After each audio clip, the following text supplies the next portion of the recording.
Thank you, Marvelous Marv. And now, for your Eastern Conference starters.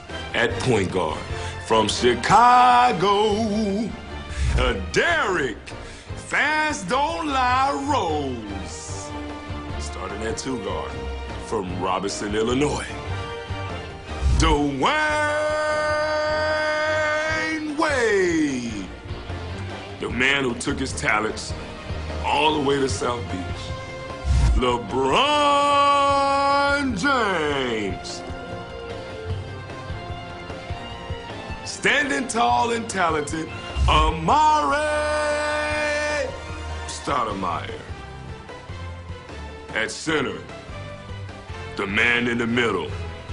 The man that they call chocolate shoulders. Dwight Superman Howard, word. Kobe, what you got? Starting at center, the big fundamental from San Antonio, the greatest power forward / center of all time, Tim Duncan. Starting at forward, 6'8", the beast on the block, Carmelo Anthony. At the other forward, 6'10", pure scorer. Will be one of the greatest scorers of all time when it's all said and done, the Durantula, Kevin Durant. At guard, one of the greatest facilitators the game has ever seen, the thief. Pick your pocket when you're not looking, from New Orleans, Chris Paul. And at the other guard, from the Los Angeles Lakers, yours truly, the Black Mamba.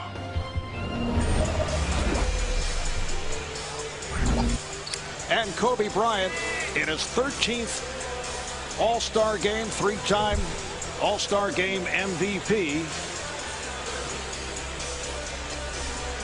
This the 60th NBA All-Star game. It all dates back to 1951 at the old Boston Garden. I don't think they went through this procedure at that time back in 1951.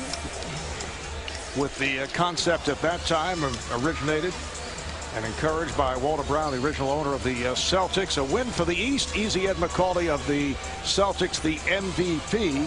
The East has won 36 All-Star games. The West has won 23. Last season in Dallas, East with a 141-139 victory. Dwayne Wade winning MVP honors.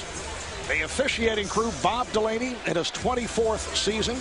Benny Adams in his 16th. In his first All-Star game, for Delaney his second, and Kevin Fear in his 16th season.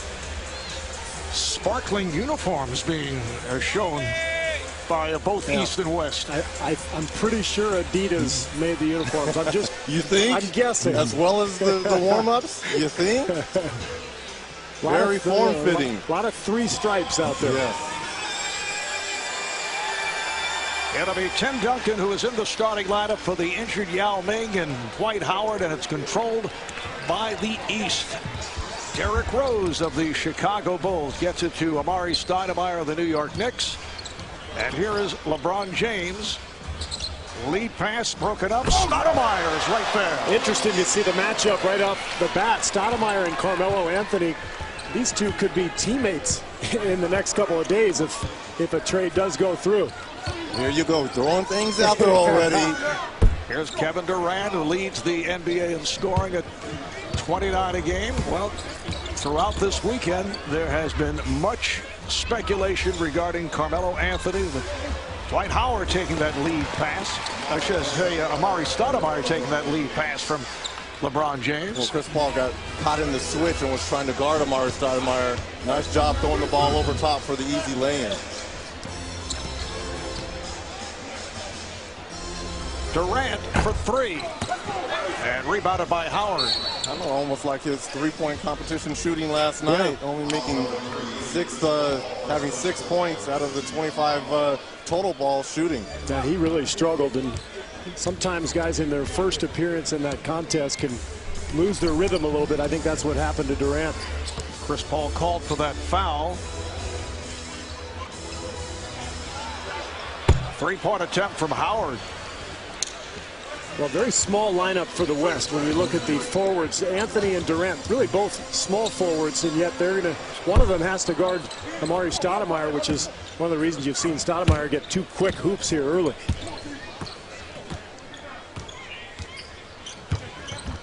And here's LeBron going to the reverse. Back comes Bryant of the Lakers, a team that has struggled, losing their last 3 games. Kobe able to bank it high off glass and losing a game to the Cleveland Cavaliers. The lead pass intended for Rose. This after they had beaten the Cavs by 55 in their previous meeting. Should there be concern in LA? Well, I think so, but I don't think people should be writing the obituary for the Lakers quite yet either, as Carmelo misses the jumper. But there seems to be widespread panic among Laker fans. You know, just reading the letters to the editor, it's just amazing what happens when a team that's won 2 consecutive titles all of a sudden has a little dry spell. But yes, that Cavaliers loss was alarming. So you're checking those letters to the editor. Nice journalism. Just trying to, you know, prepare. Durant lost the handle as he was fouled. I was just wondering when Kobe Bryant is going to establish himself as being the face of this All-Star game, especially here in Los Angeles. Marv, you talked about the 3-time All-Star MVP. One more would tie him with the Hall of Famer Bob Pettit. Go back to the situation of, you know, the Lakers and so forth. I just think they're bored. You know, when you won twice in a row, and you can relate to this, Steve, you know, I think in the West, they only fear one team. And that's sad to say, but I think it's the San Antonio Spurs. But it's not a light switch. You can't turn it on and off. And that's the problem. I agree. Emotional fatigue. Remember last year they lost 7 of 10 to end the regular season, and they almost got upset by Oklahoma City. Breakaway here for Carmelo Anthony. And then, of course, the Lakers went on and won the title. So there is some fatigue. Dwight Howard off the alley-oop from Amari Stoudemire. Back to the fear of San Antonio. How about the Dallas Mavericks? Wow. They should be scared of Dallas, too. Mavericks are really good this year. Bryant played by Rose, finding space on the baseline. What a move by Bryant.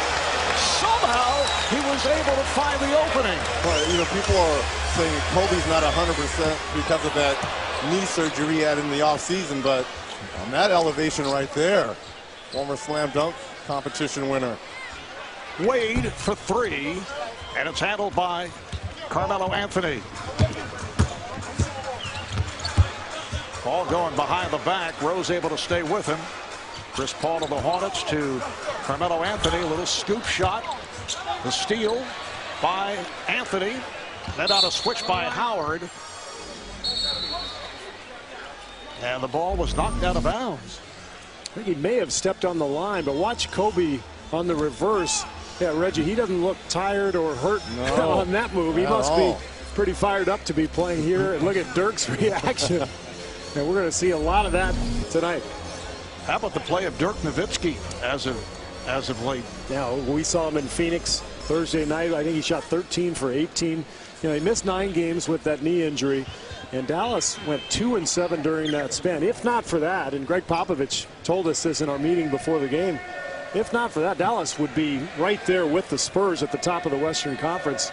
And Pop, when we mentioned Dallas, he immediately, his eyes lit up. He said, yeah, that's a big-time team right there. And Dirk Nowitzki, a strong MVP candidate. He's among the conversation. Dallas at 40-16. They're second in the West, right behind the Spurs, an incredible 46-10. Then the Lakers, followed by Oklahoma City, and then there's that battle for 5, 6, 7, 8.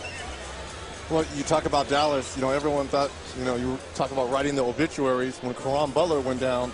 But remember, you know, you guys saw the game when Roddy Beaubois came back just this past Thursday. J.J. Barea is playing fantastic for them. So they have a lot of pieces to fill in for the injured Caron Butler. Peja Stojakovic was signed. He's had a few good games from the field for Dallas. So, and more of I think we had the same reaction Thursday night. Probably the deepest team, deepest roster in the NBA. I don't think there's any question about it. Rick Carlisle right now, I don't know what will happen during playoff time, but he goes 10-11 deep. Yeah, he may have some tough decisions, but of course those are It was better than not having any options, right? Absolutely. Steal by Durant. James is back. Here's Durant with the hammer.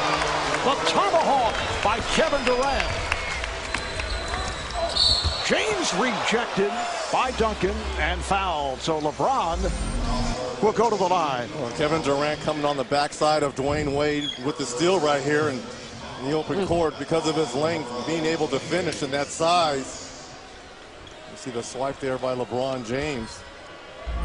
LeBron averaging 26 points, 7 rebounds, 7 assists. He has had a terrific season. Miami getting off to the slow start at 9-8. A lot of questions were being asked. Miami now is 41-15. They've won 9 of their last 10, and they are now just percentage points behind the Celtics. Yeah, his numbers have gotten better and better each month for Miami. I think they were hurt by the lack of cohesiveness in training camp as Kobe knocks down the long three, but Dwayne Wade missed camp. Once he came back and they got a chance to play together, Miami really came together. Paul off the steal against Stoudemire. Good ball movement here by the West.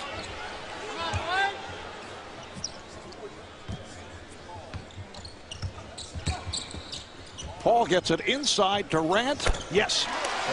And we're looking at a West squad. The last couple of sequences, not just gunning shots up, they're swinging the ball around. I'm very impressed with the ball movement here by the West. A steal by Bryant. Took it out of the hands of Wade. Able to stay in bounds and then fires for 3. A long rebound handled by Rose. Gets it down to Stoudemire. Amari Stoudemire, who's playing with a sprained big toe. There's a question as to how many minutes he will go. Nice give and go. Duncan with the finish. Nice for them to feed Tim Duncan. It was interesting listening to Greg Popovich on his decision on starting Tim Duncan. Classy veteran, one of the, if not the best power forward this game has ever seen. I think the only question was, would it be Tim or Pau Gasol? Right. And I could understand the choice of Tim Duncan. Now here come the 4 Boston Celtics. And hearing it from the crowd, this is not a Celtic favorite arena. How you doing? Doc knows exactly what he's doing. It's Kevin Garnett, the enemy's wrath. Paul Pierce, Ray Allen, and